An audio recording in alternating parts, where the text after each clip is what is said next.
now, being as deep as I am in UFO research, where like I know there's a nuclear connection. There's a great book by a guy named Robert Hastings called UFOs and Nukes, and it's like 600 pages.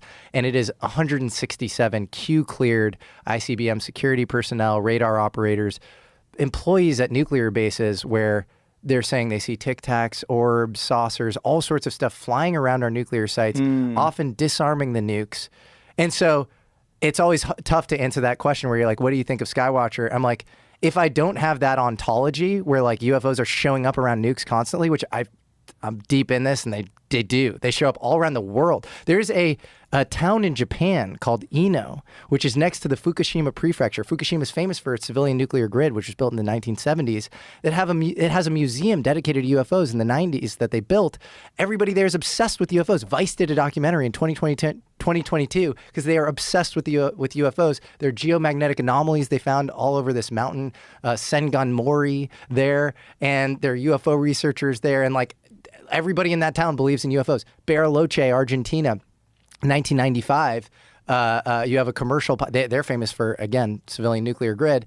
Commercial pilot at Aerolíneas Argentinas or whatever. Famous UFO sighting. It shuts down the power at the airport, and the thing has to the plane can't land, and then it goes around in a circle, and there are people on the flight who have been interviewed. It's on the YouTube video. It's pretty simple and easy to digest. Even Roswell, 1947, the largest stockpile of American nuclear weapons to date at that time, 1947. So there are all these declassified documents. In 1949, there was an emergency meeting, declassified Air Force document that is verified between Air Force Office of Special Investigations, Army Counterintelligence, Army CIC, FBI, Office of Naval Intelligence. All these guys are emergency meeting because they're freaked out at how much UFOs are showing up around nuclear sites across the U.S.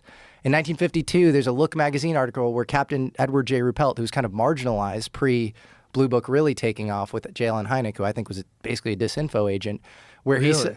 I do, yeah, and he's claimed to have like gotten better and kind of be, he admitted his part in the cover up, but then I think he kept going on with some Interesting. fuckery, yeah, yeah. So there's so if you don't have that ontology, there's Vasily Alexeyev is a Russian general.